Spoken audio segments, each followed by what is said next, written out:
das nächste Thema von heute, die KI-Kompetenzen. Was sind diese und wie können wir die umsetzen? Wie wir gerade gesehen haben, Anbietende und Betreibende unterliegen mehreren Pflichten. Und eine Pflicht, mit der sich viele derzeit beschäftigen, ist die KI-Kompetenz. Lassen Sie uns zusammen gemeinsam betrachten, wie die KI-Verordnung den Begriff KI-Kompetenz oder im Englischen AI Literacy definiert. Die nächste Folie bitte.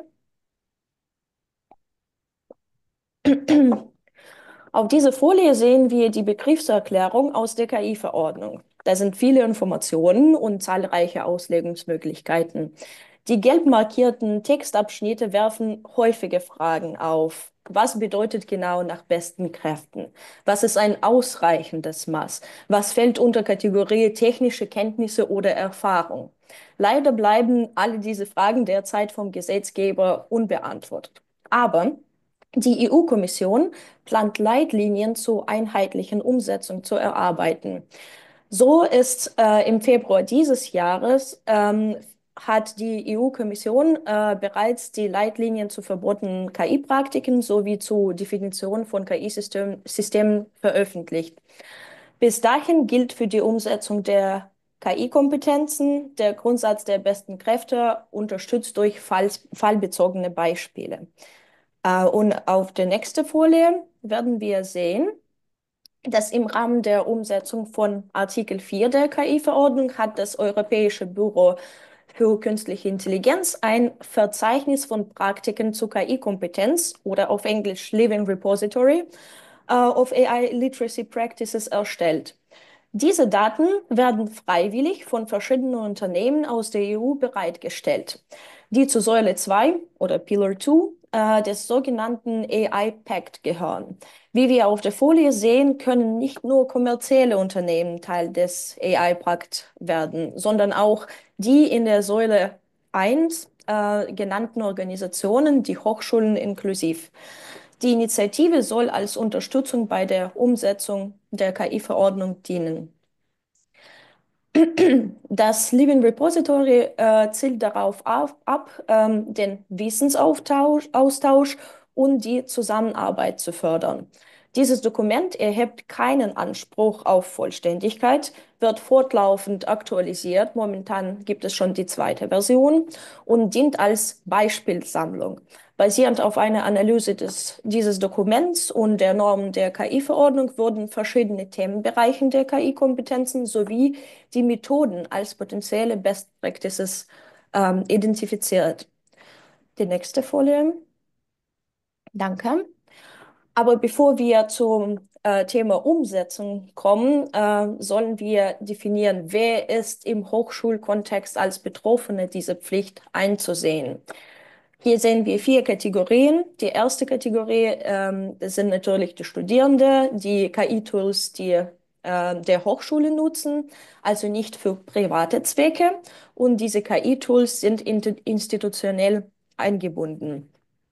Die nächste Gruppe sind Lehrende und Forschende, die KI-Systeme in ihrer Tätigkeit einsetzen, zum Beispiel für die Recherche oder für Forschungszwecke. Die dritte Kategorie, dazu gehört Verwaltungspersonal, das KI in Arbeitsprozesse integriert, zum Beispiel für ein Dokumentmanagement. Und die letzte Kategorie darf nicht fehlen, das ist IT-Personal, das für die Umsetzung und Wartung von KI-Systemen zuständig ist. Und weiter kommen wir zum Komponenten von KI-Kompetenz. Die nächste Folie, Dankeschön. Welche Themenbereiche sind für die KI-Kompetenz relevant? Diese können wir in der 3 zentralen Komponenten gliedern: Technik, Praxis, Ethik und Recht. Die technische Kompetenz ist ein grundlegendes Verständnis von Algorithmen, maschinellem Lernen und Datenanalyse, um KI-Modelle zu entwickeln und richtig zu implementieren. Praktische Anwendungskompetenz, dazu gehört die Fähigkeit, KI-Tools in Arbeitsprozesse zu integrieren, Ergebnisse kritisch zu bewerten und systembezogene Fehlerquellen zu identifizieren. Und ethisch-rechtliche Kompetenz bezieht sich auf ein umfassendes Verständnis der Auswirkungen von KI, einschließlich Fairness, Transparenz, Verantwortlichkeiten, Arbeitsplatzsicherheit, rechtlichen Anforderungen, Datenschutz, soziale Gerechtigkeit sowie die Fähigkeit, verantwortungsvoll zu handeln und potenzielle negative Folgen zu minimieren und zu sehen. Ähm, die nächste Folie bitte. Und nun kommen wir zur Frage, wie können wir die KI-Kompetenzen an den Hochschulen umsetzen? Der erste Punkt ist die Bestandsaufnahme bzw. Identifizierung aller eingesetzten KI-Systemen und der damit arbeitenden Personen. Das gilt praktisch als eine Art KI-Register. Die Risikobewertung von diesen KI-Systemen darf auch nicht fällen. Diese Bewertung erscheint durch die Einstufung der KI-Systeme gemäß dem risikobasierten Ansatz, was wir schon vor ein paar Minuten gesehen haben, diese vier Risikokategorien. Gemäß der KI-Verordnung sind die Schulungen ein großer Teil von Erwerb von der KI-Kompetenzen und die Schulungen sind als nutzungsorientiert zu gestalten, um einen maximalen Praxisbezug zu gewährleisten. Die KI-Verordnung lässt aber offen, wie genau die Schulungsmaßnahmen konkret umgesetzt werden sollen, damit das Schulungsformat flexibel bleibt und an den jeweiligen Einsatzzweck angepasst werden kann. Das Living Repository von AI-Pact bietet einige Umsetzungsmöglichkeiten als Beispiele. Dazu gehören Kurse auf E-Learning-Plattformen, Videos, Podcasts, spielbasierte Ansätze, Wissenhubs, Open-Source-Plattformen ähm, und weitere Umsetzungsmöglichkeiten.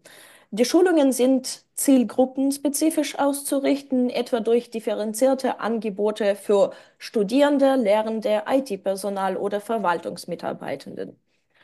Die KI-Verordnung erlaubt ausdrücklich das Outsourcing von externen Beraterinnen, sofern die Vorgaben des Artikel 4 der KI-Verordnung eingehalten werden kann. Externe Dienstleister können somit eingebunden werden, insbesondere wenn deren Angebote Zertifizierungsnachweise umfassen, die als Kompetenzbelege gelten. Die Dokumentation der Schulungsmaßnahmen ist ein wichtiges Element und sie dient als Nachweis der Compliance. In welcher Form diese Nachweise erfolgen sollen, bleibt derzeit offen. Aus der Praxis in den anderen Bereichen wie Compliance oder Datenschutz lässt sich sagen, dass die Nachvollziehbarkeit der KI-Kompetenz höchstwahrscheinlich noch auf uns zukommen wird und deswegen dokumentieren ist wichtig. Die kontinuierliche Verbesserung ist auch von großer Bedeutung für die Forderung der KI-Kompetenz. Anbietende und Betreibende von KI-Systemen müssen sicherstellen, dass die zu schulenden Personen in technischen und ethischen Aspekten qualifiziert werden, um mit den neuesten Entwicklungen und Best Practices Schritt zu halten. Auslöse für erneute Schulungen können Systemänderungen oder die Einbindung neuer Nutzergruppen sein, weshalb eine dynamische KI-Kompetenzstrategie mit regelmäßigen Evaluationszyklen erforderlich ist. Das klassische PDCA-Modell, Plan, Do, Check, Act-Modell, das im Bereich Qualitätsmanagement und Informationssicherheit sehr beliebt ist, wäre hier sehr gut anwendbar. Nicht zu vergessen ist, dass Hochschulen auch zeitliche und finanzielle Ressourcen bereitstellen müssen, um kontinuierliche Weiterbildung zu ermöglichen.